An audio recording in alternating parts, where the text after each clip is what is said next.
Hello and welcome to this week's edition of CTN Community Update. A highly anticipated vote this week was the final say in where students will attend school next year. CTN's Jennifer Anderson takes a look at how Anoka Hennepin's new boundary changes affect Coon Rapids.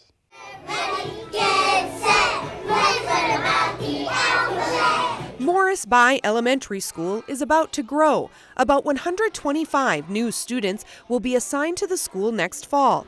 The increase better matches the building's capacity and relieves overcrowding at nearby Sand Creek. Any other discussion? Monday night, the Anoka Hennepin School Board gave final approval to the change. All those in favor signify by saying aye. It's just one of many. Motion carries. The school board finalized a months-long process to adjust attendance boundaries throughout the district. We're opening new schools, we're creating new space, but we're also adjusting populations so we can do the things parents have asked, reduce class size, make it a better experience for their child. In all, about 11% of students in the Anoka Hennepin district will change schools. In the Coon Rapids cluster of schools, 6 elementary and 3 middle schools have new boundaries, affecting a little less than 500 kids. But I just don't like the sound of no. How about we'll see? Like at Morris By, about half the affected schools will actually add students, while overcrowded schools will see a decrease. Anoka Hennepin spent months gathering feedback before Monday's final vote. Although boundary changes are necessary, they are never easy. Yeah, I think the process is very hard, and the school board made the comment at the meeting Monday night that it's the most difficult thing they do. Change is hard. But all of our schools are wonderful facilities, wonderful schools, and we offer the same curriculum. What can you hear a cat do? The ultimate goal is lower class sizes. All right, kindergartners, we have... and more space for teachers to do their job. For CTN Update, I'm Jennifer Anderson. 1, 2, 3.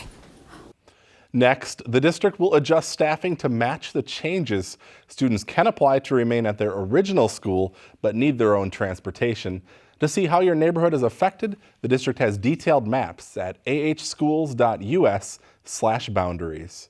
Also this week, District 11 released the results of this year's community survey conducted by the Morris Letterman Company. 32% of those polled rate the quality of education as excellent, up 1% from last year.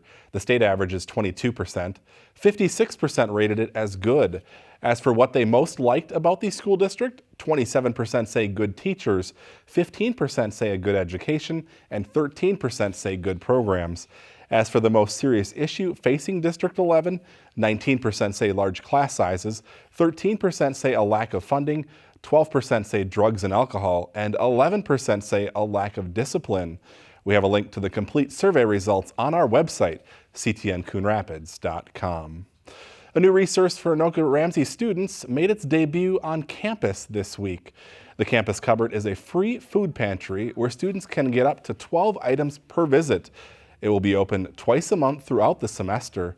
The Campus Cupboard program is operated by volunteers who work under the AmeriCorps' VISTA program, which aims to alleviate poverty. Their research found that 1 in 5 students at Anoka Ramsey experiences food insecurity. Food is one of those huge things because nutrition is key to health, and it's key to focusing while you're in school. It's key to preventing diseases, and so we really wanted to provide healthy, nutritious foods for free to students because the big issue is access to healthy foods, and so we wanted to make sure that students had that resource. We're partnering with the Food Group, which is a nonprofit food bank in Minnesota. We're the ones that we're buying the food from for wholesale price. We also had faculty and staff donate produce today, and then the student body and then other faculty and staff are also just donating non-perishable items. The Campus Cupboard also connects students with school counselors and other community resources like the SNAP program and housing through the YMCA. A national speaker on opioid addiction and abuse will make a stop in Coon Rapids next week. Tony Hoffman will be sharing his personal story on Thursday, October 4th at 12:30 p.m. at Anoka Ramsey Community College. Hoffman is a former BMX elite professional who coached in the 2016 Rio Olympics. His use of prescription painkillers landed him in prison and resulted in him losing everything. Several resources for those who need help will be available after the presentation. Construction could start as soon as next week on a new apartment project adjacent to the North Star commuter rail station. Sherman and Associates is planning to construct 2 apartment buildings on the site, one containing 180 units of market rate housing and another building totaling 71 units of mixed income housing. City officials call it a great project. It's one of those rare opportunities where we can build housing next to transit, that's close to retail and employment, and kind of connect all those dots. Make for more of a walkable community, encourage people to, pedestrians to walk to the store, to walk to different kinds of amenities or services. And this is really one of the few opportunities that we have in Coon Rapids to do that. And so we're really excited about this project. An official groundbreaking ceremony is expected to take place sometime in October. Construction will take about 1.5 years to complete. A second phase of the project could include senior housing at a later date. The final phase of renovations to the sand bunkers at the golf course could be finished by next summer. The Bunker Hills Golf Club is currently soliciting bids for the project, which would cover the west 9 holes of the championship course. The bunkers are being reduced in size and the liners eliminated, which improves the pace of play and decreases staff time spent on maintenance. A contract for the project is expected to be awarded in mid-October.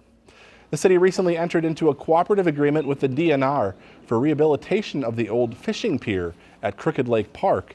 As part of the park bond, the city constructed a new fishing pier at the lake. The original fishing pier was going to be removed, but the state has decided to provide funding to rehabilitate it instead. Both entities agree that both piers are needed due to limited fishing access in the area. Well, Riverview Park was the place to be for pet owners last Saturday.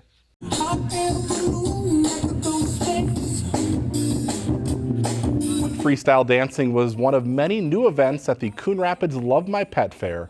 Debbie Smith and her toe-tapping canine, Humphrey Bogart, showed off for the crowd. The 4th annual pet fair set a new attendance record with nearly 600 people and their pets. We'll have much more on the event coming up in just a few minutes on CTN Spotlight. A Minnesota-based nonprofit is fighting bullying with blaster battles.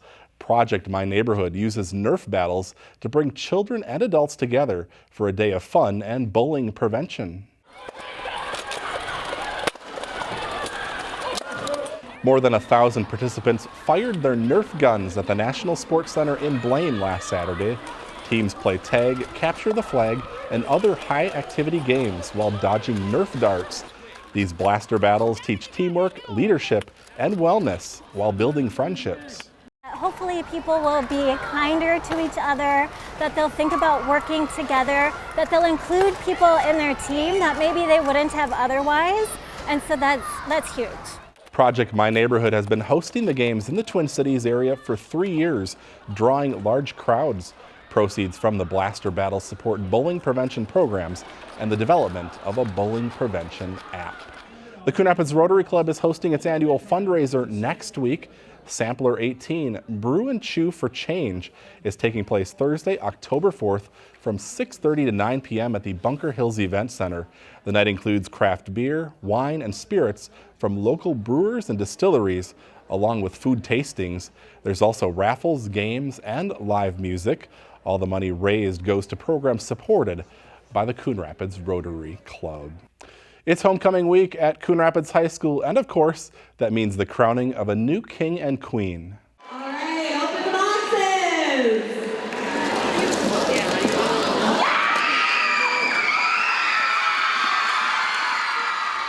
Andrew Trong and Destiny Artists were crowned homecoming king and queen during an all-school assembly on Tuesday morning. Both are seniors and represent the high school during homecoming festivities this week.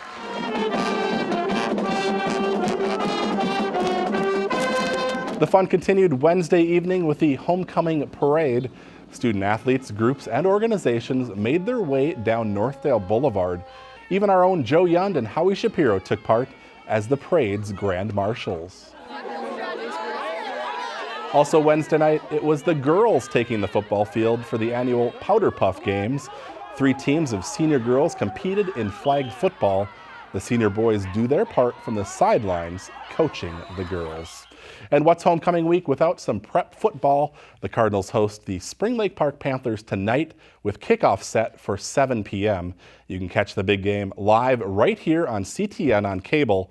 It will also be streamed live on our Facebook page and YouTube channel. So go Cardinals and bundle up if you're going to be out there tonight. That's going to do it for our show this week. Thanks for watching. We'll see you again next week.